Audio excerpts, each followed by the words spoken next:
கதறல் சத்தம்லாம் எப்படி இருக்கு? வணக்கம்.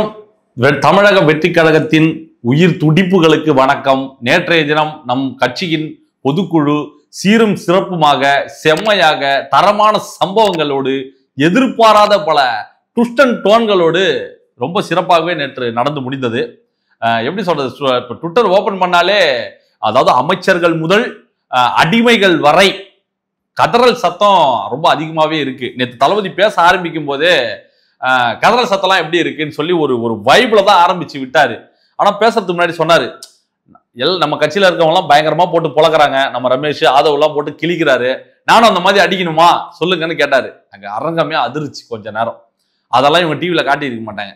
நான் ஸ்டாப்பா கத்திக்கிட்டே அவங்க போட்டு பொழந்து விடு தலைவான்னு. சரி ஓகே நான் பாத்துக்கிறேன்னு சொல்லி அந்த சும்மா கடந்த சங்க ஊதி கேட்டாண்டா ஆண்டி என்ற கணக்கா பேரை சொல்ல மாட்டேன், ஊரை சொல்ல மாட்டேன், பின்கோடை சொல்ல மாட்டேன்னு சொன்னவங்க வாயெல்லாம் அடைச்சு போற அளவுக்கு நேத்து நோண்டி நோண்டி துருவி துருவி மூச்சுக்கு 300 தடவை முத்துவேல் கருணாநிதி ஸ்டாலின், ஐயா மோடி என்னாச்சு இப்படி பண்றீங்களே ஜின்னு சொல்லி அடி பொழந்து நாரா காயப்பட்டாச்சு.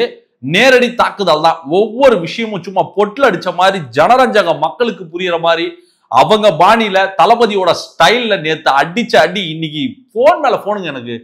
என்னடா தலைவன் எந்த போட்டு வச்சிருக்காரு, என்னடா ஆச்சு அவருக்கு? நீங்க தானே சொன்னீங்க லியோவை பார்க்கணும்னு. பாத்தீங்களா நேத்து எப்படி இருந்தது? விஸ்வரூபம், தளபதியோட விஸ்வரூபம் நேத்து பார்த்திருப்பீங்க. பிரிச்சுட்டாரு. அதாவது மாநாடு ஸ்பீச்சுக்கு பிறகு அவர் கொஞ்சம் சாஃப்டா தான் ஹேண்டில் பண்ணிட்டு இருந்தாரு. சோசியல் மீடியால நம்ம பசங்களே சொன்னாங்க, என்ன தலைவா கொஞ்சம் இன்னும் இறங்கி அடிங்கன்னு. நேத்து ஃபுல் மீல் நான்வெஜ் தான். நேத்து அவர் கொடுத்த விருந்து சும்மா மட்டன் பிரியாணி மாதிரி பறக்குது. ஆனா மட்டன் பிரியாணி சொல்லும் போது தான் ஞாபகம் வந்தது, நேத்து ஆதவ் பண்ண சம்பவமும் நல்ல சிறப்பான ஒரு ட்ரீட் தான். எங்க மேல நீங்க எதுவும் சொல்ல முடியாது. நாங்க ஒண்ணு 10 வருஷம் ஆட்சியில இல்ல, ஊழல் பண்ண பணத்தை போய் லண்டன்ல வச்சு கொண்டாடல. நாங்க வருஷத்துக்கு 1000 கோடி ரூபாய் சம்பாதிக்கிறது விட்டுட்டு வராரு. நீங்க ஆட்சிக்கு வந்துட்டு ரெட் ஜெயின் கம்பெனி நடத்தி சினிமால சம்பாதிச்சுட்டு இருக்கீங்க.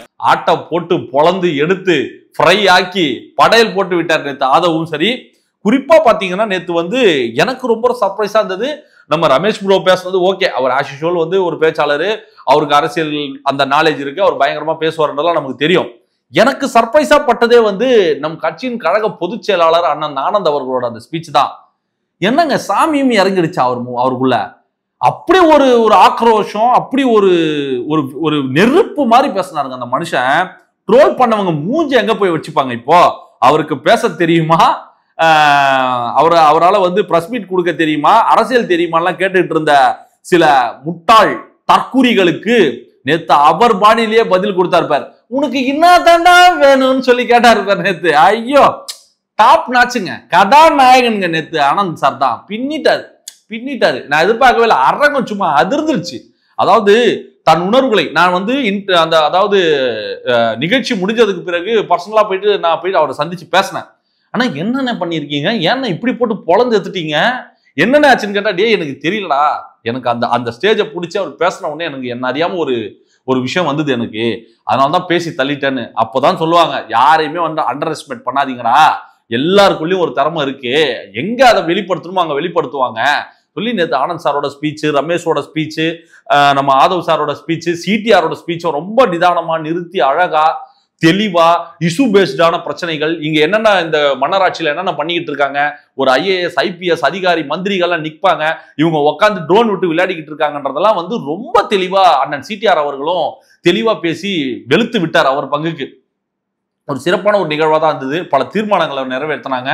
இங்க தமிழ்நாட்டில் நடக்கக்கூடிய நம்ம ஆட்சி வந்தா பெண்களுக்கு பாதுகாப்பை நம்ம உறுதிப்படுத்துவோம், 100% உறுதிப்படுத்துவோம் சொல்லி தளபதி அவர்கள் பேசுனது. அதே மாதிரி இந்த பாசிச பாஜக தமிழ்நாட்டுக்கு இழைக்கப்படும் அநீதி, ஜிஎஸ்டி வாங்கிக்கிறீங்க, நம்ம மும்மொழி கொள்கைக்கு நீங்க மாறு தட்டிக்கிறீங்க, ஆனா எங்களுக்கு கொடுக்க வேண்டிய நிதியை நீங்க கொடுக்க மாட்டேன்றீங்க, நம் மக்களோட மாணவரோட கல்வியில நீங்க விளையாடுறீங்கன்ற மாதிரிலாம் தளபதி அவர்கள் ஒரு ஃபுல்ஃபில்டான ஒரு ஸ்பீச்சாகவும் தெளிவாகவும் ரொம்ப நேர்த்தியாகவும் அழகாகவும் அவர் வெளிப்படுத்தினது எனக்கு ரொம்ப பிடிச்சிருந்தது. எனக்கு எப்படின்னா, எனக்கு ரொம்ப ஆச்சரியப்பட்ட ஒரு விஷயம் என்னன்னா, எல்லாரும் பேசுறது தளபதி அப்சர்வ் பண்றாரு. ரொம்ப நிதானமா, ரொம்ப பொறுமையா அவர் அழகா பேசுறவங்க எல்லாருமே பார்த்துக்கிட்டே இருக்காரு. பேசி முடிச்சு வந்தப்பறம் அவரோட ரியாக்ஷன், அந்த ஒரு ஒரு ஒரு பொண்ணு கூட பேசுனாங்க, நந்தினின்றவங்க, அவங்க சோசியல் மீடியால இருக்காங்க, இன்ஸ்டால. அவங்க வந்து பேசினாங்க, இந்த பெண்களுக்கு பாதுகாப்பு இல்ல, கனிமொழி அக்கா வந்து உங்க அண்ணன் கிட்ட நீங்க சொல்லுங்க, இல்லையா எங்க அண்ணன் பார்த்து பாருன்னு சொன்னதுக்கு வந்து தம்ஸ் அப் காட்டினது. நம்ம ரமேஷ் ப்ரோ பேஸ்ட் வந்து போனப்போ அப்படியே நெஞ்ச பிடிச்சிக்கிட்டது.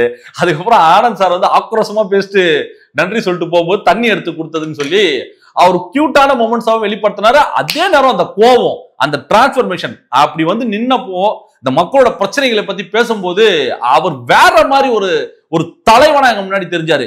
ஆரம்பிச்சிட்டாங்க அதுக்குள்ள இவனுங்க என்ன பேசுனாங்க, என்ன பண்ணாங்க. நேற்று கட்சி ஆரம்பிச்சவங்க பத்திலாம் நாங்க பதில் சொல்லணுமான்னு ஒரு அமைச்சர் சொல்றாரு. அந்த அப்பாராவ் சுப்பாராவ் குரூப்ல வந்து நேற்று சன் டிவி விவாத மேடையில ஒருத்தர் உட்காந்து பேசிட்டு இருக்கான். இவங்களுக்கு என்ன தெரியும், அரசியல் என்ன தெரியும், போராட்டங்கள் என்ன தெரியும்னு. போராட்டம்னா என்னன்றது உங்களுக்கு தெரியுமா? அடையாளத்துக்காகவும் போட்டோ ஷூட் நடத்துறவங்க தான்டா நீங்க. சும்மா போறது, உட்காரது, போட்டோ எடுத்துட்டு வந்துடுறது. நீங்க நல்லா நோட் பண்ணீங்கன்னா இந்த நீட்டு பிரச்சனை பத்தி கடந்த ஆட்சி காலத்துல என்ன மாதிரியான சில விஷயங்கள்லாம் பண்ணிக்கிட்டு இருந்தாங்க இவங்க. கருப்பு கொடி காட்டுறோம், மக்கள் அழுகுறாங்க, நாங்க கையெழுத்து இயக்கம் நடத்துறோம், அதை பண்றோம், இதை பண்றோம், நாங்க வந்துட்டோம்னா அது ஒழிஞ்சிடும் சொல்லி நீட்டுக்காக தினமும் பேசிக்கிட்டே இருந்தாங்க. நேத்து கூட ஒரு பொண்ணு வந்து நீட்டு பயத்தால செத்து போயிருக்கு, ஒரு மாணவி இறந்து போயிருக்காங்க. அதை பத்தி யாருமே பேசல. இவங்க எல்லாம் என்னன்னா, இங்க மக்கள் பிரச்சனை பத்தி எல்லாம் நம்ம பேசக்கூடாது. ஏதாச்சும் ஒரு பிரைம் டாபிக் இல்ல பிரைம்ல இருக்கிறவனை பத்தி பேசி இவங்க வந்து ஒரு ஊடக வெளிச்சத்தை இவங்க மேல கொண்டு வரணும். அதை கொண்டு வந்துட்டு ஆட்டோமேட்டிக்கா பிரைம் டாபிக் போயிடும்ல. இப்ப கடந்த 3-4 வருடங்களா உங்களுக்கு நீட் பத்தி வாயே திறக்க மாட்டாங்க.